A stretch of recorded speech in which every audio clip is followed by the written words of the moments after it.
सामाजिक शास्त्र व शाळेअंतर्गत आज या ठिकाणी मतदान जागृती या विषयावर माझं मनोगत व्यक्त करण्यासाठी मी आपल्या समोर उभा आहे. आपल्या या विभागाचे प्रमुख माझे मित्र Kogadia sir, Moin sir, Roshan sir, सर्व सन्माननीय प्राध्यापक भगिनी बंधू आणि विद्यार्थी विद्यार्थिनी भगिनी आणि बंधू, मी एक साधारण 30 ते 40 मिनिटांमध्ये मतदान जागृती या विषयावर आपल्याशी संवाद साधण्याचा प्रयत्न करतोय आणि माझ्या बोलण्यामधून काही नवीन संशोधनात्मक किंवा तुम्हाला आम्हाला सगळ्यांना विचार करायला लावणारे प्रश्न सुद्धा या ठिकाणी उपस्थित करणार. राज्यशास्त्र या विषयाचा विद्यार्थी किंवा सामाजिक शास्त्र या विषयाचा विद्यार्थी म्हणून या लोकशाही सप्ताहाकडे आम्ही कोणत्या दृष्टिकोनातून पाहायला पाहिजे याचाही संदर्भ माझ्या बोलण्यामध्ये या ठिकाणी येईल. आज मी आपल्याशी मतदान जागृती या विषयावर बोलतोय. 2 तारखा अत्यंत महत्वाच्या म्हणून संपूर्ण देशभरामध्ये या ठिकाणी आपल्याला माहिती आहे. त्यातली एक तारीख आहे 26 जानेवारी. 26 जानेवारी हा दिवस प्रजासत्ताक दिन म्हणून साजरा केला जातो.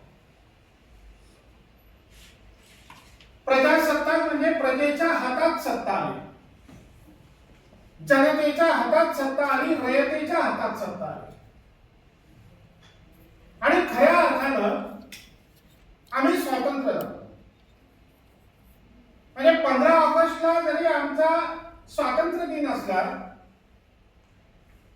तरी जनता म्हणून, रयत म्हणून आम्ही खऱ्या अर्थानं 26 तारखेला म्हणजे 26 जानेवारीला स्वतंत्र झालो. म्हणजे आमच्या हातात सत्ता आली. आम्ही जो ठरवू मतदानाच्या माध्यमातून तो या देशाचा पंतप्रधान असेल. आम्ही जो ठरवू मतदानाच्या माध्यमातून तो या देशाचा मुख्यमंत्री असेल. आम्ही जो ठरवू तो या देशातला खासदार असेल आणि राज्यातला आमदार असेल. म्हणून हा जो मतदानाचा अधिकार आहे, या मतदानाच्या अधिकाराला त्या दृष्टिकोनातून अनन्यसाधारण महत्त्व आहे. आपल्या देशाची जी राज्यघटना आहे ती 26 नोव्हेंबर 1949 ला लिहून पूर्ण झाली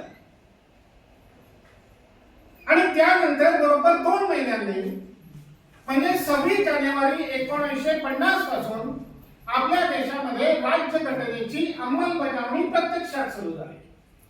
आणि म्हणून आम्ही असं म्हणतोय की आम्ही प्रजासत्ताक झालो. आमच्या एका मतामध्ये इतका अधिकार आहे की या देशाची सत्ता कोणाच्या हातात असली पाहिजे, या देशातले राज्यकर्ते कोणाच्या हातामध्ये असले पाहिजे हे आम्ही ठरवणार आहोत एक सामान्य नागरिक म्हणून.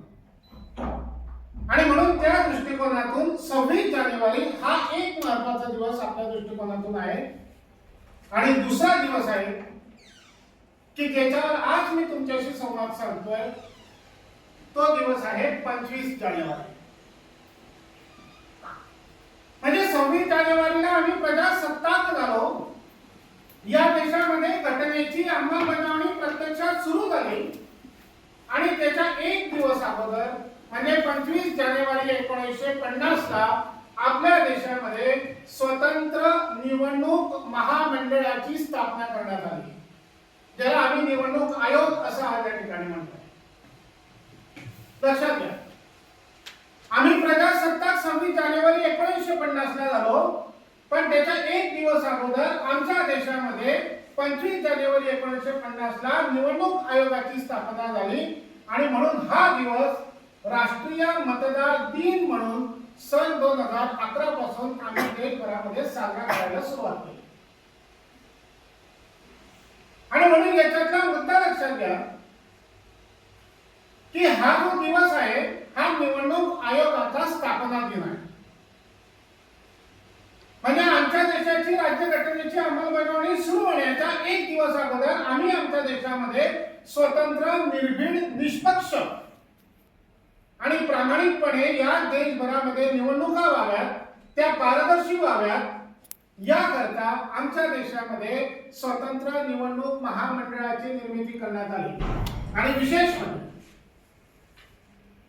या निवडणूक आयोगावर कायदे मंडळ आणि कार्यकारी मंडळाचं नियंत्रण असणार नाही याकरता निवडणूक आयोगाचे प्रमुख आणि त्यांचे 2 सदस्य असं 3 सदस्यांचं हे निवडणूक आयोगाची स्थापना आमच्या देशामध्ये या ठिकाणी करण्यात आली.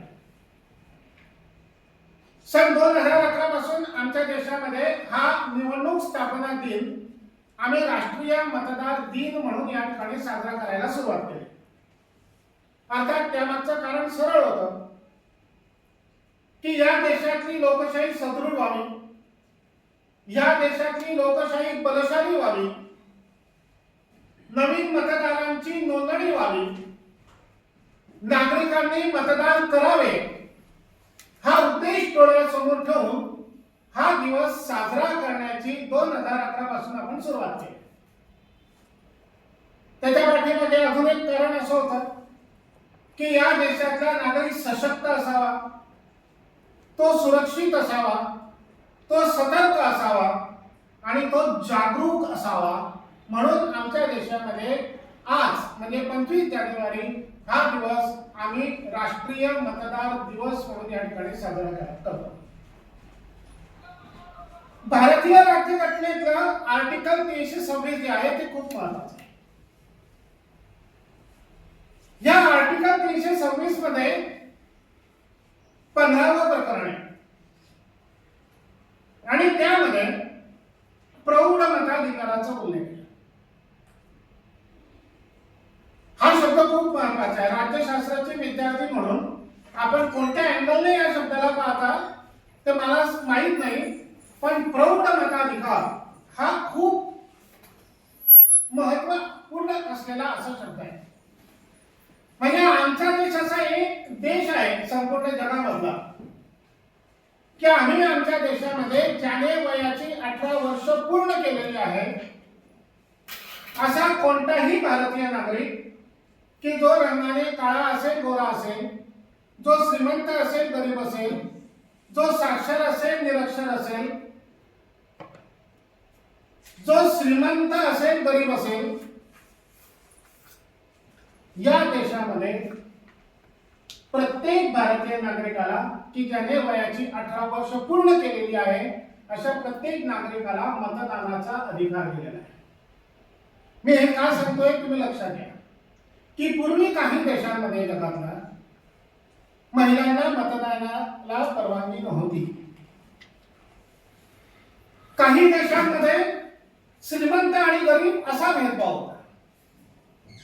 पण आमच्या देशामध्ये ज्या वेळेला आम्ही राज्यघटना निर्माण केली त्यावेळेला राज्यघटना निर्माण करणाऱ्या आमच्या सगळ्या लोकांनी या गोष्टीचा आवर्जून या ठिकाणी उल्लेख केला आणि ज्याने वयाची 18 वर्ष पूर्ण केली अशा प्रत्येक भारतीय नागरिकाला मतदानाचा पवित्र अधिकार या ठिकाणी बहाल केला. आणि विशेष म्हणजे आमच्या देशाच्या या प्रौढ मताधिकाराचं अजून एक वैशिष्ट्य आहे की आम्ही आमच्या देशामध्ये प्रत्येक नागरिकाला केवळ एक आणि एकच मतदान करण्याचा अधिकार दिला आहे. जगामधल्या काही देशांमध्ये 2 मतदान करण्याचा अधिकार आहे, पण आमच्या देशामध्ये एकच. मग तो श्रीमंत असेल, गरीब असेल, त्याच्यात भेदभाव नाही. या देशामध्ये प्रत्येक भारतीय नागरिकाला केवळ एक मतदान करण्याचा अधिकार आहे. हे आपण सगळ्यांनी लक्षात घ्यावं. एक मुद्दा मला अजून आवर्जून आपल्याला सांगायचा आहे की ज्या वेळेला स्वर्गीय राजीव गांधी या देशाचे पंतप्रधान होते त्यावेळेला 61वी घटना दुरुस्ती झाली. 1988 चा तो ऍक्ट होता आणि बिल नंबर जो होता ते 129 होता. अर्थात तुमच्या सगळ्यांच्या लक्षात आलं असेल की त्यावेळेला या बिल नंबर 129 नुसार आपल्या देशामध्ये मतदान करण्याची जी 21 वर्षाची अट होती ती 21 वरून 18 करण्यात आली. आणि मग त्यावेळेपासून आमच्या देशामध्ये 18 वर्ष झालेल्या प्रत्येक नागरिकाला मतदानाचा अधिकार देण्यात आला. आता याच्यातही लॉजिक असं होतं की 18 का, तर असं समजलं गेलं की ज्या नागरिकाने वयाची 18 वर्ष पूर्ण केली त्याला चांगलं काय आणि वाईट काय हे समजण्या इतकं ज्ञान प्राप्त झालं. योग्य काय अयोग्य काय हे लक्षात घेण्या इतकी क्षमता त्याच्यामध्ये निर्माण झाली. आणि म्हणून ज्याने वयाची 18 वर्ष पूर्ण केली, ज्याला हे ज्ञान प्राप्त झालं, तो निवडणुकीमध्ये मतदान कोणाला करावं याचं ज्ञान त्याला या ठिकाणी प्राप्त झालं. निवडणुकीमध्ये उभ्या असलेल्या उमेदवारांमध्ये लायक उमेदवार कोण आणि नालायक उमेदवार कोण हे समजण्याचं इतपत ज्ञान त्याला या ठिकाणी प्राप्त झालं. आणि म्हणून वयाची 18 वर्षाच्या वरच्या प्रत्येक नागरिकाला या ठिकाणी हे ज्ञान प्राप्त झालं. म्हणून वयाची मर्यादा 21 वरून 18 वर्ष त्यावेळेला या ठिकाणी करण्यात आली. 15 डिसेंबर 88 ला लोकसभेमध्ये हे बिल मंजूर झालं. 20 डिसेंबर 88 ला राज्यसभेमध्ये मंजूर झालं आणि 13 डिसेंबर 1989 ला हे जे बिल आहे याची प्रत्यक्ष अंमलबजावणी आपल्या देशामध्ये सुरू झाली. आता मी एका वेगळ्या मुद्द्याकडे आपलं लक्ष वेधतोय. म्हणजे सामाजिक शास्त्र किंवा राज्यशास्त्रचा विद्यार्थी म्हणून आम्हाला जगात काय चाललंय या मतदान जागृतीविषयी किंवा मतदानाच्या वयाची जी काही मर्यादा आहे त्याविषयी जगात काय चाललंय हे माहिती असलं पाहिजे. म्हणून काही उदाहरणे मी आपल्या समोर या ठिकाणी सांगतो. जगातले काही देश असे आहेत की जिथे वयाची 16 वर्ष पूर्ण केलेल्या नागरिकाला मतदानाचा अधिकार दिलेला आहे. त्याच्यामध्ये Nicaragua, Scotland, Ethiopia, Ecuador, Cuba, Brazil आणि ऑस्ट्रेलिया या देशांचा समावेश करा की तिथे वयाची मर्यादा मतदानाची 16 वर्ष. हे का सांगतोय कंपॅरिझनचा. आम्ही 18 म्हटलंय पण जगात 16 वर्ष आणि हे काही देश. काही देशांमध्ये 17 वर्ष मतदानाची वयाची अट आहे. त्याच्यामध्ये Sudan, South Sudan, North Korea, Indonesia, Greece आणि ईस्ट तिमोर या काही देशांमध्ये 17 वर्षाची मर्यादा. 18 वर्ष वयाची मर्यादा असलेले जगभरामध्ये सुमारे जवळपास 100 राष्ट्र आहेत. 100. त्याच्यामध्ये भारत पण आहे. त्याच्यापैकी काही उदाहरणं सांगतोय. Afghanistan, China, Australia, Bahamas, Belgium, Botswana, Canada, Comoros, Denmark, Egypt, Finland, France, Germany, Israel, Jordan, Lebanon, Marshall Island, त्यानंतर Mongolia, Philippines, Zimbabwe, Germany, Italy इत्यादी असे 100 देश की जिथे वयाची मर्यादा 18 वर्ष आहे. जिथे 19 वर्ष आहे वयाची अट मतदानाची एक राष्ट्र आहे ते म्हणजे साऊथ कोरिया. 19 इयर्स मतदानाची मर्यादा. 20 वर्ष मतदानाचं वयाची अट असलेले नौरू, तैवान आणि बहरीन हे 3 राष्ट्र आहेत. 21 वर्ष वयाची मर्यादा असलेले Oman, Samoa, Tokelau, Tonga, Singapore, Malaysia, Kuwait आणि कॅमेरून या काही देशांची उदाहरणं मी आपल्याला या ठिकाणी देतो. म्हणजे जगामध्ये प्रत्येक देशामध्ये वयाची जी मर्यादा आहे ती अशा प्रकारे भिन्न भिन्न असल्याचं आपल्याला मी मुद्दाम या ठिकाणी लक्षात आणून देतो.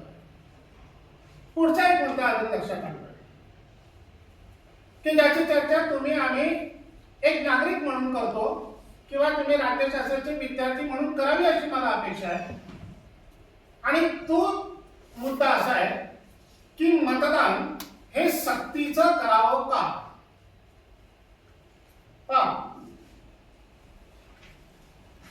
ज्या ज्या देशांमध्ये लोकशाही आहे जगभरामधल्या त्या लोकशाही असलेल्या देशांमध्ये जर असं विचारलं की मतदान सक्तीचं करावं का, तर त्याचं उत्तर नाही असं असतं. किंवा लोकशाही आहे, स्वातंत्र्य आहे, कोणी करावं कोणी करू नये. आणि मग आपण जो संदर्भ जोडतो की कोणत्याही निवडणुकीमध्ये, मग ती स्थानिक स्वराज्य संस्थांची निवडणूक असो अथवा लोकसभा आणि विधानसभेची निवडणूक असो, मतदानाच्या टक्केवारीचं प्रमाण जे कमी होतं त्याच्या पाठीमागे एक कारण आहे की मतदान आपल्या देशामध्ये ऐच्छिक स्वरूपाचं आहे. मतदान नाही केलं तर फाशी होत नाही, मतदान नाही केलं तर फौजदारी गुन्हा दाखल होत नाही, मतदान नाही केलं तर तुमच्या सुरू असलेल्या योजना बंद होत नाही, मतदान नाही केलं तर तुम्हाला जॉबला घेतलं जाणार नाही असं कधीच होत नाही.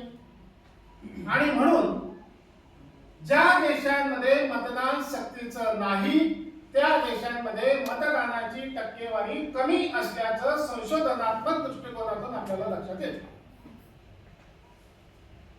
पण जगामध्ये असे 22 राष्ट्र आहेत की ज्यांनी मतदान सक्तीचं करून टाकलंय. 22 राष्ट्र. काही नावं सांगतो तुम्हाला लक्षात येईल. Argentina, Australia, Belgium, Bolivia, Brazil, Congo, Costa Rica, Dominican Republic, Ecuador, Egypt, Greece, Lebanon, Mexico, Nauru, Panama, Paraguay, Singapore, Thailand, Uruguay.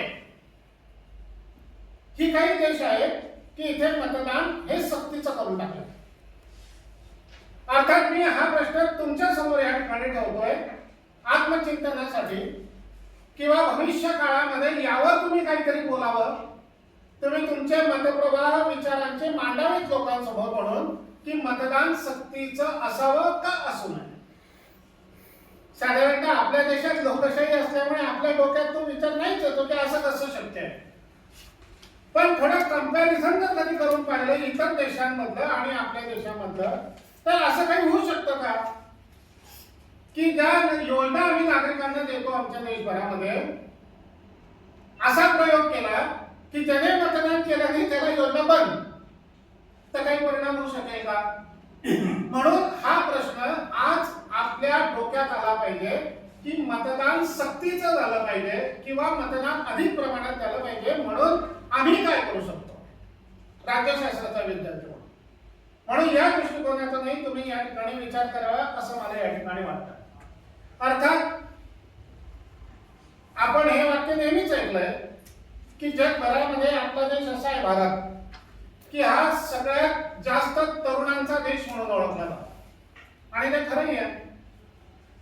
आणि म्हणून मतदान जागृतीच्या दिवसाचं हे महत्व आहे की ज्याने वयाची 18 वर्ष पूर्ण केली त्या प्रत्येक नागरिकाची मतदार नोंदणी झाली पाहिजे. मग सुरुवात स्वतःपासून करावी लागेल. मग ज्या वेळेला आम्ही वयाची 18 वर्ष पूर्ण झालेली आहोत तर आम्ही मतदान केलं का हा पहिला प्रश्न. जर मतदान केलं असेल तर वेल अँड गुड, नोंदणी केली असेल तर, आणि नसेल केली तर आज मतदान दिवसाच्या निमित्ताने हा संकल्प केला पाहिजे की मी सर्वप्रथम मतदार नोंदणी करेन. त्याच्यासाठी हे एवढं सगळं चाललंय. आणि सेकंड पार्ट मग की मी मतदार नोंदणी केलेली आहे तर मी माझ्या वाड्यामध्ये राहणार आहे, माझ्या परिसरामध्ये राहणार आहे, माझ्या गावामध्ये राहणार आहे. मी ज्या विद्यापीठात शिकतोय त्या विद्यापीठामध्ये ज्यांनी 18 वर्ष पूर्ण केली अशा नागरिकांना जर विनंती करून त्यांनी मतदार नोंदणी करावी म्हणून सहकार्य केलं तर या मोहिमेचा एक भाग आपण या ठिकाणी होऊ शकतो. म्हणून जर संकल्प केला मतदान दिवसाच्या निमित्ताने की मी येणाऱ्या काही दिवसांमध्ये किमान 5 मुलांना मुलींना ज्यांनी 18 वर्ष पूर्ण केलेली आहे यांना जर मतदार नोंदणीसाठी नाव त्या ठिकाणी नोंदण्यासाठी मदत केली तर मी या मोहिमेमध्ये सहभागी झालो असा त्याचा या ठिकाणी अर्थ होऊ शकेल. आणि म्हणून मग मी जे तुम्हाला म्हणतोय मुला मुलींना किंवा आपण या मोहिमेचा भाग व्हावा ते एका 4 ओळीतून या ठिकाणी एका कवीने असंच म्हटलेलं आहे. म्हणजे तो आवाहन करतोय की बा ही आमची जबाबदारी आहे की आम्ही केलं पाहिजे. नुसतं मतदान दिन इथे साजरा करून उपयोग नाही आहे. प्रत्यक्ष कृती म्हणून आम्ही जर असं नाव नोंदवायला मदत केली तर तो या मोहिमेचा एक खरा भाग करू शकतो. म्हणून असं म्हटलं गेलंय, म्हणजे आम्ही स्वतःला म्हटलं पाहिजे इथे बसलेल्या प्रत्येकाने, की लोकशाहीचा राजा मी. काय म्हणतोय आपण स्वतःला, जसं आम्ही आमच्या देशाची राज्यघटना तयार केली त्यावेळेला आम्ही काय म्हटलं, आम्ही भारतीय लोक, ही राज्यघटना आम्ही तयार केली. तसं लोकशाहीचा राजा मी, वाढवीन देशाचा मान मी. लोकशाहीचा राजा मी, वाढवीन देशाचा मान मी. देशाच्या सर्वांगीण प्रगतीसाठी अभिमानाने करीन मतदान मी. अभिमानाने करीन मतदान मी. म्हणून मतदान केलं पाहिजे हे या मोहिमेचा सगळ्यात मोठा उद्देश आहे. म्हणून हा संकल्प आज आम्ही या ठिकाणी करावा असं मला वाटतं. मी तुम्हाला आवाहन करतोय की मतदार राजा जागा हो, लोकशाहीचा धागा हो. मतदार राजा जागा हो, लोकशाहीचा धागा हो. हे जे मी तुम्हाला वारंवार सांगतोय की आपली जबाबदारी आहे राज्यशास्त्राचा विद्यार्थी म्हणून, एक नागरिक म्हणून, की मी या देशामध्ये या मोहिमेमध्ये या ठिकाणी सहभागी झालो पाहिजे. मला अब्दुल कलाम यांचं एक वाक्य आठवत आहे. आपल्या देशाचे माजी राष्ट्रपती वैज्ञानिक आहे आणि खूप नावाजलेला माणूस.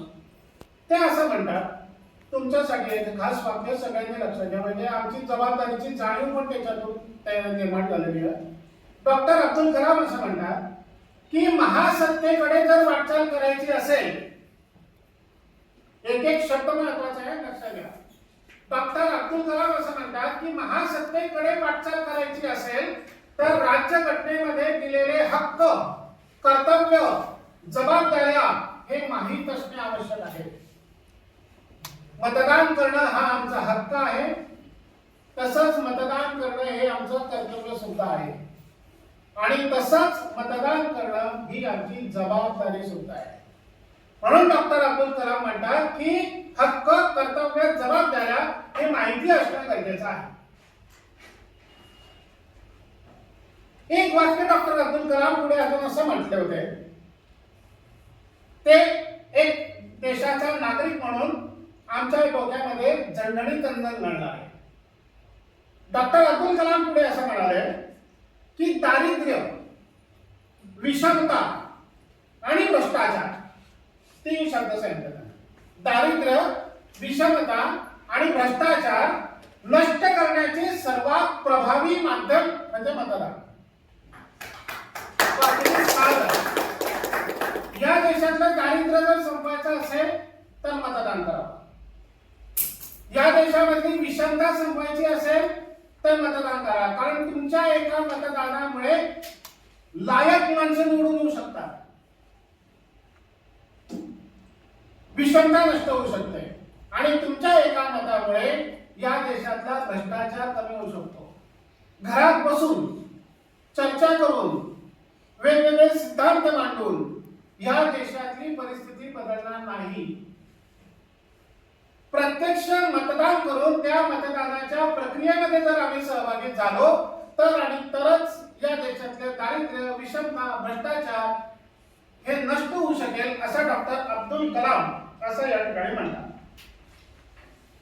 एक मुद्दा तुम्हाला अजून थोडा वेगळा मी या ठिकाणी मांडतोय की त्याचा विचार तुम्ही करावा. म्हणून मी सुरुवातीलाच असं म्हटलं की मी संवाद रूपाने काही प्रश्न तुमच्यासाठी ठेवणार आहे.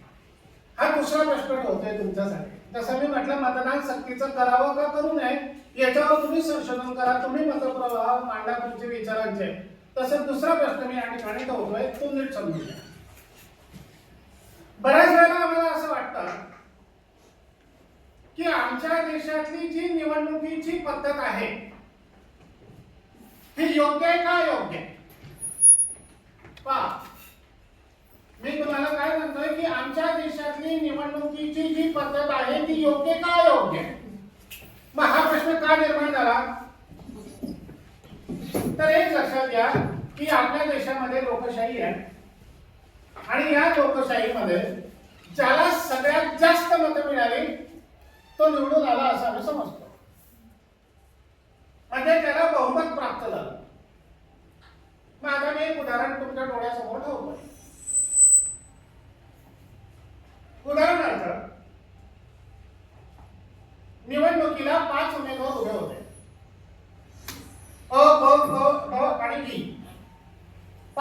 उमेदवार उभे आहेत.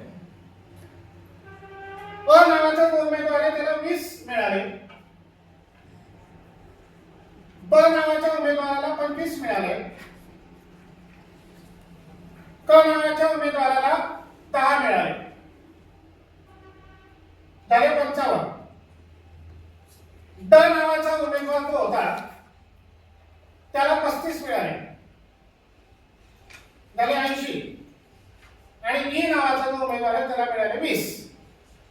मग आता याच्यामध्ये सगळ्यात जास्त मतदान कोणाला मिळालं? बरोबर. किती मिळालं त्याला? 35. मग आमच्या दृष्टिकोनातून सगळ्यात जास्त मतं मिळणारा 35, त्याला बहुमत मिळालं तर निवडून आला. बरोबर आहे. मग आता खरा प्रश्न निर्माण होतो. अनेक विचारवंतांनी, राज्यशास्त्राचा अभ्यास करणाऱ्या लोकांनी किंवा तुमच्यासारख्या विद्यार्थ्यांच्या मनामध्ये हा प्रश्न आला पाहिजे की खरंच त्याला बहुमत मिळालं का? जर तुम्ही त्या अंगाने विचार केला, बहुमत आम्ही कशाला म्हणावं की 100 पैकी 50च्या वर एक जरी त्याला मिळाला तर तो बहुमताने निवडला. प्रत्यक्ष त्याला मिळाले किती? 35. आणि तो बहुमत प्राप्त झाला, निवडून आला. मग ही जी निवडणुकीची पद्धत आमच्या देशामध्ये आहे, या आजच्या राष्ट्रीय मतदानाच्या दिवसाच्या निमित्तानं आम्ही ह्या गोष्टींचा कधी विचार करणार आहोत का की या पद्धतीचा उपयोग कसा किती? म्हणजे तुम्हाला लक्षात येईल की लोकल सेल्फ गव्हर्नमेंट मध्ये, म्हणजे जिथे मतदान खूप कमी असतं एखाद्या समजा नगरपालिकेच्या वार्डामध्ये, तर त्या ठिकाणी 20-20, 25-25 लोक उभे राहतात उमेदवार, आणि अत्यल्प मत ज्याला मिळतं तो निवडून येऊन जातो. पण त्याला बहुमत आहे का? तर नाही. म्हणून ह्या गोष्टीचा सुद्धा विचार राज्यशास्त्राचा विद्यार्थी म्हणून तुम्ही आम्ही सगळ्यांनी या ठिकाणी केला पाहिजे असं मला या ठिकाणी वाटतं. त्याचं उदाहरण मी तुम्हाला देतो की काय असं आपल्या मनात यावं की आमच्या देशामध्ये जी 2024 ची लोकसभेची निवडणूक झाली, या निवडणुकीमध्ये जे 543 खासदार आहेत, याच्यापैकी फक्त 4 खासदार असे आहेत की त्यांना 50% वर मतं मिळाली. 543 पैकी फक्त 4. आणि म्हणून ह्या गोष्टीचा तुम्ही आम्ही सगळ्यांनी विचार करावा असं मला या ठिकाणी वाटतं. राष्ट्रीय मतदान दिवसाच्या निमित्तानं एक मुद्दा मी तुमच्या समोर अजून असा ठेवतो की एका मताचं मूल्य काय? आम्हाला असं वाटतं की देशभरामध्ये जर एवढे 94 कोटी 95 कोटी मतदार आहेत तर होईल निवडणूक माझ्या एका मताने काय होणार? म्हणून मतदानाचा दिवस म्हणजे निम्म्याहून अधिक लोकांसाठी ती एक टूर असते. काही लोकांसाठी तो विश्रांतीचा दिवस असतो. काही लोकांच्या डोक्यात असतो की हे राजकारण म्हणजे खूप वाईट आहे, कशाला त्याच्यात पडायचं, मतदानच करायचं. पण एका मताचं मूल्य काय असतं हे मी तुम्हाला उदाहरण सांगतो 5-7, त्याच्यातून तुमच्या लक्षात येईल. आणि म्हणून जागरूक नागरिक म्हणून मी स्वतः मतदान करेल आणि आजूबाजूच्या लोकांनाही मतदान करायला लावेल, हा संकल्प आम्हाला त्या ठिकाणी घेऊन जायचा आहे. मग काही उदाहरणं अशी आहेत की मतदान अवश्य करा, कारण 1976 ला अमेरिकेमध्ये केवळ 1 मत जास्त मिळाल्यामुळे जर्मन भाषेऐवजी इंग्रजी ही राष्ट्रभाषा बनली. एका मत लक्षात घ्या, जर्मन भाषेच्या ऐवजी इंग्रजी भाषा बनली राष्ट्रभाषा. मतदान अवश्य करा, कारण सन 2008 मध्ये राजस्थानच्या नाथद्वारा सीटवर सी.पी. जोशी हे फक्त एका मताने आले. आणि गंमत अशी होती की ह्या सी.पी. जोशींचा जो ड्रायव्हर होता त्याला सी.पी. जोशींनी दिवसभर बरोबर फिरवलं, म्हणून तो ड्रायव्हर स्वतः मतदान करू शकला जायचं एका मताचे. मतदान अवश्य करा, कारण 1923 ला फक्त 1 मत जास्त मिळाल्यामुळे हिटलर हा नाझी पार्टीचा प्रमुख झाला आणि हिटलर युगाला सुरुवात झाली एका मताने. जे हिटलर युग म्हणतो ना आपण, एका मताने. मतदान अवश्य करा, कारण 1875 ला फ्रान्स मध्ये एका मताने राजेशाही जाऊन लोकशाही प्रस्थापित झाली. एक मत म्हणून लोकशाही आहे, म्हणून एका मताचं नाव आहे. मतदान अवश्य करा, कारण 1917 ला ज्यांना आम्ही आमच्या देशाचे लोहपुरुष म्हणून या ठिकाणी गौरव करतो, त्या सरदार वल्लभभाई पटेल हे अहमदाबाद महानगरपालिकेची निवडणूक केवळ एका मताने हरवली. सरदार वल्लभभाई पटेल निवडणुकीला उभे होते, अहमदाबादला महानगरपालिकेच्या एक मताने पडले होते. मतदान अवश्य करा, कारण 1998 साली आमच्या देशामध्ये वाजपेयी सरकार फक्त एका मताने पडलं होतं. एका मताची किंमत सांगतोय तुम्हाला. आणि म्हणून मी तुम्हाला असं आवाहन करतोय की मत कोणाला द्यायचं हे आपल्या अंतरात्म्याला विचारा. आमच्या देशामध्ये गुप्त मतदान पद्धती आहे, म्हणून असं म्हटलं जाते की मी मतदान कोणाला केलं हे दुसऱ्याला सांगू नये. ते अंतरात्म्याला विचारावं. कारण आम्ही आत्ताच पाहिलं की ज्याने 18 वर्ष पूर्ण केली त्याला लायक उमेदवार कोण आणि नालायक उमेदवार कोण हे लक्षात येतं. म्हणून अपेक्षा आहे की त्याने लायक उमेदवाराला मतदान करावं. म्हणून मी असं म्हणतोय तुम्हाला की मत कोणाला द्यायचं ते आपल्या अंतरात्म्याला विचारा. देशाच्या भवितव्याकरता, आपल्या मुलांच्या भवितव्याकरता कोणाला मतदान करणे गरजेचे आहे याचा मनामध्ये ठाम निश्चय करा. आणि पुढचं वाक्य आहे जे करणं खूप कठीण आहे की कोणत्याही आमिषाला बळी न पडता, कोणत्याही आर्थिक प्रलोभनाला बळी न पडता मतदान करावं अशी अपेक्षा या ठिकाणी आहे. थोडं कठीण आहे, बोलणं सोपं आहे, पण कृतीत करणं खूप कठीण आहे. पण माझी तुम्हाला सगळ्यांना विनंती आहे की तुम्ही या देशाचे भावी उज्ज्वल भविष्य आहात. आणि म्हणून कधीतरी, हा तिसरा मुद्दा मी तुमच्या समोर चिंतनाचा ठेवतोय की कधीतरी आपण हे थांबवणार आहात का नाही. एक नागरिक म्हणून मी याचा प्रचार प्रसार करणार आहे का नाही.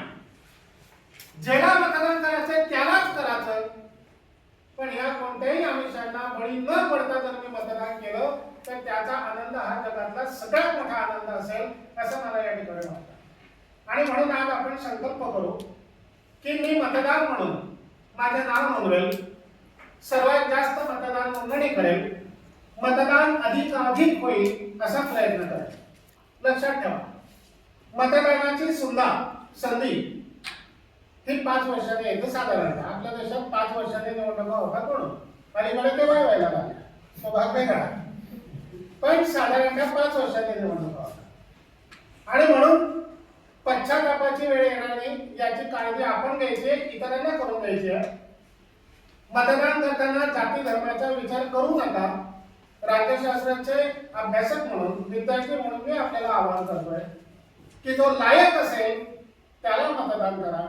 जात धर्म हे डोळ्यासमोर ठेवून जर आपण मतदान करणार असाल तर ते कदाचित चुकीचं होऊ शकेल. मतदान करताना सेल्फी काढणं ही एक चांगली गोष्ट आहे. ते प्रचार आणि प्रसाराचा एक मोठा माध्यम आहे. म्हणून ज्याही वेळेला पुढे केव्हाही तुम्ही मतदान कराल तर त्यावेळेला तो सेल्फी जर तुम्ही सोशल मीडियावर अपलोड केला तर त्याच्यातून जनजागृती होते आणि अधिकाधिक लोक मतदान करायला या ठिकाणी जातील. एका मताने काय होतं असा विचार मनात कधीच आणू नका. मतदान हे जसं मूलभूत हक्क आहे तसं ते कर्तव्य सुद्धा आहे याची जाणीव तुम्ही सगळ्यांनी ठेवा. मतदानाला सुट्टी समजू नका. आणि महत्वाचं जे मी घडी तुम्हाला सांगतोय की नालायक उमेदवारांना मतदान करू नका. जे लायक आहे त्यांना मतदान करा. मतदारांनी आमिषांना बळी पडू नका. आपलं एक मत देशामध्ये परिवर्तन घडवून आणू शकतं या मुद्द्याचा या ठिकाणी आपण विचार करा. आणि शेवटच्या भागाकडे मी जातोय. एक 5 मिनिटं फक्त आपण घेतोय, पण थोडा चिंतनाचा आणि तुमच्यासाठी तो मुद्दा मी परत तुम्हाला सोडणार आहे. 5वा मुद्दा माझ्या आजचा संवाद आपला, तो मुद्दा मी तुमच्या समोर थोडा नवीन मांडतोय या राष्ट्रीय मतदान दिवसाच्या निमित्तानं. ज्या वेळेला 18व्या लोकसभेचा म्हणजे ज्या 2024 ला लोकसभेच्या निवडणुका झाल्या त्याचा संशोधनात्मक दृष्टिकोनातून मी त्या अँगलने विचार केला आणि काही गंभीर मुद्दे डोळ्यासमोर आले ते मी तुमच्या समोर फक्त ठेवतोय. मी त्या प्रश्नाचं उत्तर मी पण देणार नाही, तुम्ही पण देऊ नका. पण हे जे काही प्रश्न निर्माण करतोय मी तुमच्या समोर, त्याचं चिंतन तुम्ही भविष्यामध्ये करावं अशी माझी इच्छा आहे. पहिला मुद्दा मी आपल्या समोर मांडतोय की 18वी लोकसभेची निवडणूक झाली 2024 ला. या लोकसभेच्या निवडणुकीमध्ये जे 543 खासदार होते त्यापैकी 251 खासदारांवर गुन्हे दाखल आहेत. 543 याच्यापैकी 251 खासदारांवर गुन्हे, म्हणजे देशभरामध्ये 46% खासदारांवर आजही गुन्हे दाखल आहेत. प्रश्न फक्त तुमच्या समोर ठेवतोय, मला उत्तराची अपेक्षा नाही, मी पण त्यावर अधिक भाष्य करणार नाही. पण चिंतन म्हणून भविष्य काळासाठी हा मुद्दा तुमच्या समोर ठेवतोय. पुढचा याच्यातला मुद्दा याला जोडून अजून सांगतोय की या 251 खासदारांवर जे गुन्हे दाखल आहेत त्यांच्यापैकी 170 खासदारांवर अत्यंत गंभीर स्वरूपाचे गुन्हे, अत्यंत गंभीर 170. आणि त्याच्यामध्ये काय गुन्हे? बलात्कार, खून, खुनाचा प्रयत्न, अपहरण आणि महिलांवरील अत्याचार असे गुन्हे असलेले 170 खासदार. चिंतनाचा वाद, निर्णय तुम्हाला करायचा आहे भविष्य काळामध्ये. आणि विशेष म्हणजे अजून पुढच्या धक्कादायकाला जोडून असलेला मुद्दा की हे जे 170 आहेत गंभीर गुन्ह्यांवाले, या 170 पैकी जे उमेदवार विजयी झाले त्याच्यातल्या 27 उमेदवारांनी त्यांच्या प्रतिज्ञापत्रामध्ये ॲफिडेव्हिट मध्ये मान्य केलेलं आहे की IPC 302 अंतर्गत खुनाशी संबंधित गुन्ह्यांसंदर्भात शिक्षा झालेली आहे. 27 म्हणतोय मी तुम्हाला. IPC 302 तुम्हाला सगळ्यांना कल्पना आहे त्या गोष्टीची. ही स्थिती आज देशातली राज्यशास्त्राचा विद्यार्थी म्हणून, या देशाचा एक आदर्श नागरिक म्हणून किंवा विचारचिंतक म्हणून आम्ही या मुद्द्यांकडे कधी पाहणार आहोत का नाही? हा मात्र आपल्या समोर प्रश्न ठेवायचा आहे, निर्णय तुम्हाला करायचा आहे. एक अजून महत्वाचे 2-3 मुद्दे, काही पॉझिटिव्ह पण मी या ठिकाणी काढले. आणि त्याच्यामध्ये एक मुद्दा मला असा लक्षात आला, मतदानाची अट होती 18. लोकसभेला ज्याला उमेदवार म्हणून उभं राहायचंय त्याला वयाची अट किती आहे? 25. मग या 18व्या लोकसभेमध्ये 4 खासदार असे आहेत की ज्यांनी वयाची 25वी पूर्ण केली ते खासदार झाले. 4. त्याच्यामध्ये विशेष करून शांभवी चौधरी लोक जनशक्ती पार्टीची आहे, समस्तीपुर लोकसभा क्षेत्रातून निवडून आल्या, वय वर्ष 25. संजना जाटव काँग्रेसच्या भरतपूर लोकसभा मतदारसंघातून निवडून आल्या. पुष्पेंद्र सरोज ज्या समाजवादी पार्टीच्या कौशांबी लोकसभा क्षेत्रातून निवडून आल्या.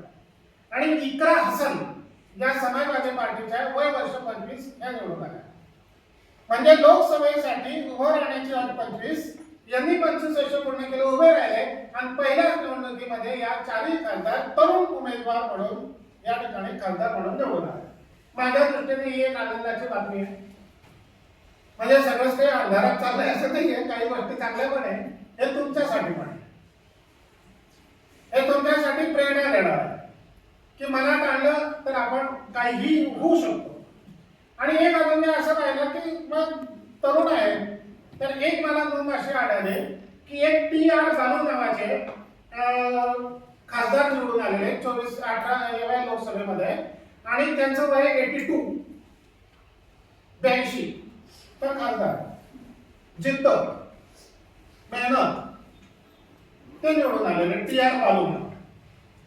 आणि एक महत्वाचा मुद्दा मला असा या ठिकाणी लक्षात आला की ज्या महिला खासदार निवडून आल्या, तुमच्यासाठी महिला भगिनींसाठी ज्या महिला खासदार निवडून आल्या त्याच्यापेक्षा 40 वय पेक्षा कमी असलेल्या 16% महिला आहेत. म्हणजे संख्या खूप चांगली आहे. ज्यांचं वय 40 आहे म्हणजे तरुण पिढी, या देशाला मार्गदर्शन करण्यासाठी अनेक वर्ष चालू शकेल अशी पिढी. एक महत्त्वाचा मुद्दा अजून असा लक्षात आला की जे लोकसभेला उभे होते ना 2024च्या, तर या लोकसभेमध्ये एकूण 121 उमेदवार असे होते जे उभे राहिले की ज्यांनी त्यांच्या प्रतिज्ञापत्रात उल्लेख केलेला होता की ते निरक्षर आहे. 121 मुद्द्याकडे येतो मी, साक्षर आणि निरक्षर. पण आनंदाची गोष्ट आहे की हे जे 121 होते ते निरक्षर होते, त्याच्यातला एकही निवडून आला. म्हणजे आज आपल्या देशामध्ये लोकसभेतले 543च्या 543 खासदार हे साक्षर आहे. थोडस बरं वाटतं ते, त्याला कमीत कमी शिकलेले. या देशाच्या उज्ज्वल भवितव्याच्या दृष्टिकोनातून हाही मुद्दा आपण या ठिकाणी लक्षात घेतला पाहिजे. आणि मी स्वतः शिक्षक असल्यामुळे आता थोडा अभिमान आहे शिक्षक देशाचा आपल्या. त्याच्यामुळे एक आनंदाची अजून चांगली बातमी मला याच्यामध्ये दिसली की पॉझिटिव्ह म्हणून तुमच्या समोर ठेवतोय की जे खासदार निवडून आले याच्यातले 78% खासदार हे किमान पदवीपूर्व शिक्षण प्राप्त झाले, पदवी तरी प्राप्त झाली आहे. 78% खूप चांगल्या प्रमाणे. हे अधिक वाढावं यासाठी आम्हाला पुढे अजून प्रयत्न करावे लागतील. 5% खासदार डॉक्टर आहेत, 7% वकील आहेत, 4% वैद्यकीय व्यवसायामध्ये या ठिकाणी काम करणार आहे. अशी स्थिती आज आपल्या देशातल्या लोकसभेची आहे. आणि म्हणून या सगळ्या गोष्टींचा विचार करून मी आज आपल्यासमोर हे जे काही 5-6 मुद्दे चिंतनासाठी ठेवले आहेत. मला अपेक्षा आहे सर की आजच्या या संवादातून यावर चिंतन व्हावं, विचारमंथन व्हावं, यावर तुम्ही तुमचे मतप्रवाह मांडावे, चर्चा करावी लोकांशी आणि याच्यातून चांगलं निघेल अशी अपेक्षा मी या ठिकाणी करतो. राष्ट्रीय मतदान दिवसाच्या निमित्तानं आपण हाच संकल्प आज या ठिकाणी करू, कारण हा लोकशाहीचा उत्सव आहे. डॉक्टर बाबासाहेब आंबेडकर असं म्हणाले होते की जर या देशामध्ये आम्ही घटनेची खऱ्या अर्थानं अंमलबजावणी केली नाही तर लोकशाहीचं उभं असलेलं हे मंदिर केव्हाही उद्ध्वस्त होऊ शकेल. आज आम्ही असं म्हणू शकतो की हे लोकशाहीचं मंदिर अजून टिकून आहे, ते वर्षानुवर्ष टिकून राहावं ही जबाबदारी आमची आहे. ती जबाबदारी तुम्ही सगळ्यांनी पूर्ण पाडावी अशी विनंती आपल्याला करतो. आणि आज राष्ट्रीय मतदान दिवसाच्या निमित्तानं मला या ठिकाणी आपण बोलवलं त्याबद्दल आपलं खूप खूप धन्यवाद, आपले आभार आणि आपला ऋण ठेवू इच्छितो. धन्यवाद. जय हिंद.